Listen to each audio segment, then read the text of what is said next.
কিরগিজস্তানের club মুরাস United ঢাকায় পা রেখেছে একটা চার্টার্ড বিমানে। 2023 সালে এই ক্লাবটার প্রতিষ্ঠা এবং 2025 সালে তারা স্বপ্ন দেখছে এশিয়ান ফুটবলে নিজেদের অবস্থানটুকু জানান দেওয়ার। তার জন্য তাদের আবাহনী লিমিটেডকে হারাতে হবে এই মাঠে। চার্টার্ড বিমানের কথা বললাম এই কারণে, কারণ এই ক্লাবটার আভিজাত্য এবং এই ক্লাবটার যে অর্থের যোগান সেটা একটু বোঝানোর জন্য। Abahani versus Muras united live on T sports 12 August বিকাল 5টায়। এমন এক দামি ধনকুবের দলের সঙ্গে বাংলাদেশের প্রতিনিধি আবাহনী লিমিটেডের চ্যালেঞ্জটা তো বেশ বড়ই। চ্যালেঞ্জটা হচ্ছে আবাহনীর নিজেদের যে লাস্ট একটা রেকর্ড ছিল এএফসি কাপের নকআউট স্টেজে যাওয়ার রেকর্ড, সেটা কন্টিনিউটি করা। সেই কন্টিনিউটির জন্য আবাহনী লিমিটেড নিজেদের এই হোম গ্রাউন্ড হিসেবে পাচ্ছে ঢাকা স্টেডিয়ামকে। কিরগিজস্তানের এই ক্লাবটা আপনারা বলছিলেন যে লম্বা একটা বহর, 25 জন ফুটবলার সেখানে রয়েছেন, তার বাইরে 11 জন কোচিং স্টাফ রয়েছে এবং বাকি সবাই তাদের হচ্ছে বহরের অংশ। ওদের স্বপ্ন পূরণে পাশে থাকতে পেরে আমরা গর্বিত। 65 টোটাল বহর নিয়ে আর কি তারা এসেছে যে চার্টার্ড বিমানে করে। তারা এসেছে কেন? তারা এফসি চ্যালেঞ্জ লিগের মূল পর্বটায় তারা খেলতে চায়, যেটাতে এর আগে কখনো তারা খেলতে পারেনি। খেলতে পারার আসলে কথাও না, কারণ দলটার প্রতিষ্ঠাই হয়েছে 2 বছর। ইনফ্যাক্ট তারা কিন্তু গেল লিগে থার্ড হয়ে তারা এই টিকিটটা পেয়েছে এই এফসি চ্যালেঞ্জ লিগের কাপ টুর্নামেন্ট, এবং গেল লিগে তারা থার্ড হয়েছিল। এবং এইবার যদি তারা যে ফর্মটা ক্যারি করে এসেছে সেটা যদি আপনি একটু খেয়াল করেন, তারা কিন্তু এইবারের কিরগিজস্তানে যে প্রিমিয়ার লিগ চলছে সেখানে তারা 2 নম্বরে রয়েছে পয়েন্ট টেবিলে, যদিও 1 নম্বরে যাওয়া রয়েছে তারা একটা ম্যাচ বেশি খেলেছে এবং এরা মাত্র 2টা ম্যাচ হেরেছে। তার চেয়েও বড় কথা, আপনি এই ফুটবলারদের ফিজিক দেখলেই সম্ভবত বুঝতে পারবেন যে এই দলের বেশিরভাগ ফুটবলারই ইউরোপিয়ান। এইভাবে না বলাটাই আসলে শ্রেয়, কিন্তু তারপরও এটা যেহেতু একটা খুবই গুরুত্বপূর্ণ ইনফরমেশন তাই দিতেই হচ্ছে এইভাবে। ইউক্রেনিয়ান ফুটবলার এই দলটায় বেশ আছে এবং আমরা জানি যে এই মানে কিরগিজস্তানের যে ভৌগোলিক অবস্থান, এটা তো একটা সময়ে সোভিয়েত ইউনিয়নের পার্টি ছিল, তো ইউক্রেনিয়ান ফুটবলাররা এই জায়গায় স্বাচ্ছন্দ্যে খেলেনও। আর ইউক্রেনে যেহেতু এখন যুদ্ধও চলছে, সেই জায়গার ফুটবলারদেরকে টেনে এনে এই ক্লাবটা এমনভাবে একটা কিছু করতে চাইছে যাতে তারা নিজেদের দেশের ফুটবলটাকে পুরো বিশ্বে ছড়িয়ে দিতে পারে। তাদের যে ট্রেনিং ফ্যাসিলিটিস, তাদের যে একাডেমি, তাদের যে ডর্ম, এগুলো সব কিছু ইউরোপিয়ান মানের এবং এই টিমটার প্লেয়িং স্টাইলও ইউরোপিয়ান স্ট্যান্ডার্ডের। এবং দলটার কোচ যাকে নিযুক্ত করা হয়েছে তিনি আবার আসলে ফিরেছেন এই দলটার দায়িত্বে, পুচভ। তিনি এর আগে মুরাস ইউনাইটেডের দায়িত্বে ছিলেন, ইউক্রেনিয়ান কোচ। এরপর তিনি কিরগিজস্তান আন্ডার 20-তে চলে গিয়েছেন, আবারও তিনি আসলে ফিরেছেন। হ্যাঁ, যাদের হিস্ট্রি খুব ভালো লাগে, তিনি ইউএসএসআর টিমেও খেলেছেন। মানে ওই রাজপুতিন গানটা না হয় নাইবা গাইলেন, কিন্তু ওই যে একটু চলে আসে না একটু কমিউনিজম, সোশ্যালিজম, যাও ওই আলোচনায় নাই যাই, সেই ব্যাপারটা, সেই ফ্লেভারটা আছে এই টিমটার ভেতরে, এটাই বলার চেষ্টা। এবং এই দলটার মধ্যে আমরা আসলে প্রথমে তাদেরকে নিয়ে কেন কথা বলছি, কারণ অনেকেই জানতে চান আবাহনীর প্রতিপক্ষ আসলে কারা। এই দলটার সেই কোচের ফেভারিট ফরমেশন কিন্তু 3-4-3-তেই তিনি মোটামুটি ট্রাই করেন তার এই দলটাকে বিল্ড আপ করার জন্য। সেখানে আবাহনীর চ্যালেঞ্জ সেই ইউক্রেনিয়ান ফুটবলাররা। ওদের যদি আপনি ব্যাকলাইন দেখেন, সবাই ইউক্রেনিয়ান উইথ দেয়ার গোলকিপার, এবং সেখানে 3 জনেরই আপনার ইউক্রেনের আন্ডার 17, আন্ডার 18, আন্ডার 23-তে খেলার কিন্তু এক্সপিরিয়েন্স রয়েছে। বোঝা যাচ্ছে বাংলাদেশের প্রতিনিধি আবাহনী লিমিটেডের জন্য কাজটা বেজায় কঠিন। কিন্তু এই যে মাঠ, যে মাঠের কথা নাবিল খানিকক্ষণ আগে বলছিলেন, 2019 সালে এই মাঠে এই অগাস্ট মাসেই আবাহনী লিমিটেড উত্তর কোরিয়ার চ্যাম্পিয়ন এপ্রিল 25-কে হারিয়ে দিয়েছিল। সেই দলটায় 2010 সালে উত্তর কোরিয়ার হয়ে বিশ্বকাপ খেলা 9 জন, আমার যতটুকু মনে পড়ে 8 থেকে 9 জন ফুটবলার ছিলেন। তারপরও আবাহনী জিতেছিল। আবাহনীকে এই ম্যাচটা জিততে হলে সম্ভবত সেরকম কিছু একটা করতে হবে। আবাহনী সবশেষ এই মাঠে এএফসি টুর্নামেন্ট খেলেছিল 2020 সালে, সেটা মাজিয়ার বিপক্ষে। সেই ম্যাচটা 2-2 গোলে তারা ড্র করেছিল, তবে সেটা প্রিলিমিনারি রাউন্ড ছিল। 2019-এ যে দলটা চ্যাম্পিয়ন হয়েছিল সাউথ এশিয়ান এবং জোনাল সেমিফাইনালে গিয়েছিল, সেই দলটার আর কখনো এই টুর্নামেন্টের মূল পর্বে খেলা হয় না এএফসির, যদিও চ্যালেঞ্জ লিগ হয়ে গেছে এখন এএফসি কাপ থেকে। আবাহনীকে পারতেই হবে, এরকম একটা মানে জোর জবরদস্তি আছে কি? আবাহনী চাইবে পারার জন্য, তারা হচ্ছে কি সেই জিনিসটা করতে চাইবে। কারণ হচ্ছে আপনার আবাহনীর 26 দিনের মতো তারা প্র্যাকটিস করেছে ওভারঅল এই এএফসি চ্যালেঞ্জ লিগের প্লে অফটাকে তারা সামনে রেখে। হ্যাঁ, দলে আপনার হচ্ছে মাত্র 1 জন ফরেন ফুটবলার রয়েছে। আমরা এত ফরেন ফুটবলারের কথা বলছিলাম কিরগিজস্তানের মুরাস ইউনাইটেডের, তাদের দলে আছে 1 জন, কিন্তু লোকাল ফুটবলারদের দিকে না আমি ভরসাটা রাখতে চাই।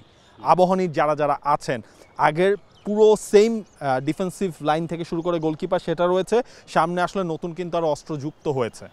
এবং তার ভেতরে সুলেমান দিয়াবাতে সবচেয়ে বড় নামটা, যিনি দুদিন ট্রেনিং করার সুযোগ পাচ্ছেন। এবং আবাহনী লিমিটেড আজকে ম্যাচের আগের দিন তারা ট্রেনিং করেছে আবাহনীর মাঠে, তারা জাতীয় স্টেডিয়ামে আর আসেনি, ধানমন্ডি থেকে গুলিস্তান এই যাত্রাটাই তারা আর করতে চায়নি। তারা ভেবেছে নিজেদের ক্লাবের আঙিনায় থেকেই তারা তাদের প্রস্তুতিটুকু সারবে। আলামিন এবং সুলেমান দিয়াবা থেকে একসঙ্গে খেলানোর কথা জানিয়েছেন কোচ মারুফুল হক। দুজনই যদিও স্ট্রাইকার, কিন্তু তিনি চান তার দলে যা যা অস্ত্র আছে তাদেরকে যতটুকু সম্ভব ইন্টিগ্রেট করার জন্য ফেভারেবল একটা ফরমেশনে দলটাকে স্টার্ট করেন। এবং মারুফুল হক আরেকটা জিনিস বলছেন, তার দলের ব্যাক লাইনটা আছে আগের মতোই, যেটা তার জন্য স্ট্রেংথ। কিন্তু তিনি আবার আমাদেরকে মনে করিয়ে দিচ্ছেন যে এই মুরাস ইউনাইটেডের ব্যাক 4+ গোলকিপার 5 জনই ইউক্রেনিয়ান। একটা মানে নিচের দিকে ডিফেন্সে একটা যথেষ্ট স্টেবিলিটি দুই দলেই বোধহয় আছে। এক্স্যাক্টলি। এবং আবাহনীর এই ব্যাক লাইনের আসলে মূল চ্যালেঞ্জটা কি হবে? মুরাসের আপনি যদি তাদের অ্যাটাকিং লাইনটা যদি আপনি খেয়াল করেন, সেখানে হচ্ছে তাদের ন্যাশনাল টিমে যারা যারা আসলে খেলেন, এই মুরাস ইউনাইটেডে কিরগিজস্তান ন্যাশনাল টিমের 4 জন ফুটবলার রয়েছে। এর মধ্যে আলিগুলভ 8টা গোল তিনি করেছেন, ন্যাশনাল টিমের হয়েও তার খেলার এক্সপিরিয়েন্স রয়েছে। এই চলমান লিগে তার 8টা গোল। তিনি রয়েছেন রাইট উইংয়ে, যিনি খেলে থাকেন আতাই, তিনিও কিরগিজস্তান ন্যাশনাল টিমের প্লেয়ার, তিনি 7টা অ্যাসিস্ট করেছেন এবার কিরগিজ লিগে। মানে তার কাছ থেকে ওই ধরনের সেট আপ পেলে শাবেল গোমেজ, বেনিন ন্যাশনাল টিমের হয়ে যিনি 19টা ম্যাচ খেলেছেন, এবং একই সাথে সবচেয়ে ডেঞ্জার ম্যান আমার কাছে মনে হয় কিরগিজস্তানের অ্যাটাকিং মিডফিল্ডার হিসেবে যিনি খেলেন, তিনিও ইউক্রেনিয়ান, মারচুক। ভালোই মুখস্থ করেছেন।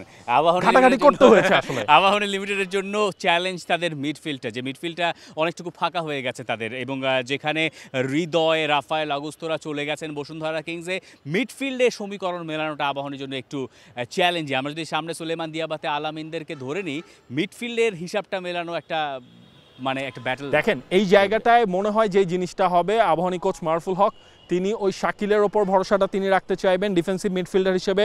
তার সামনে নাম্বার 8-এর যে রোলটা থাকে সেটা হয়তোবা কাজেম শাহর জন্য, এবং মোরসালিনকে আসলে ইনক্লুড করা হয়তোবা হবে আবাহনী নাম্বার 10 হিসেবে।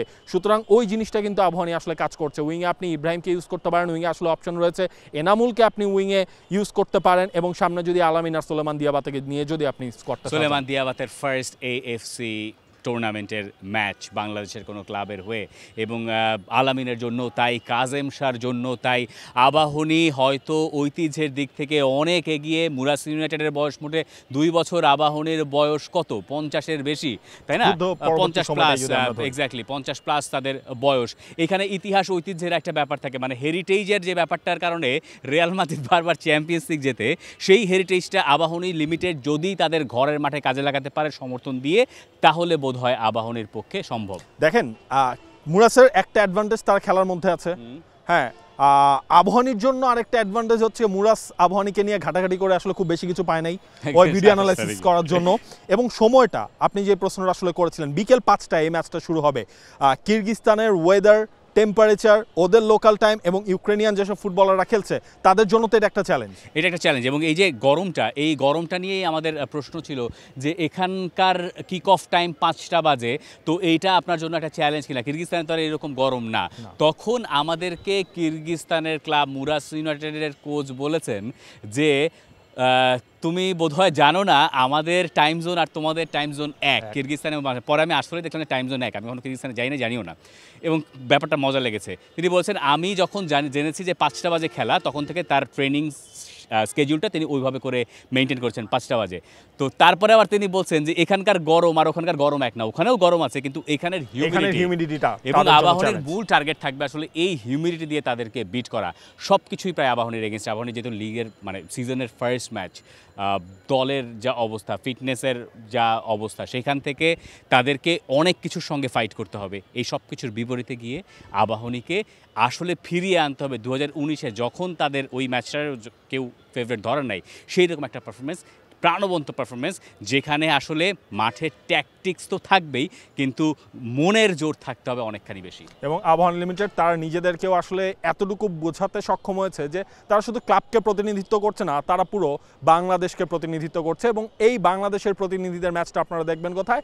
টি স্পোর্টসে বিকেল 5টায় এএফসি চ্যালেঞ্জ লিগের প্রিলিমিনারি রাউন্ডের ম্যাচ আবাহনী লিমিটেড ভার্সেস মুরাস ইউনাইটেডের মধ্যকার। সেই ম্যাচটা দেখার আমন্ত্রণ রইল, এবং এই ম্যাচে আবাহনী লিমিটেড বাংলাদেশের পতাকাটাকে আরও উপরে নিয়ে যেতে পারবে কিনা আপনারা তো সেই আশা করেন, সেটা জানিয়ে দিতে পারেন কমেন্ট বক্সে।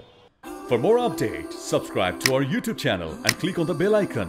Follow us on Facebook and Instagram. Download T-Sports app to enjoy exciting games and highlights. Visit tsports.com.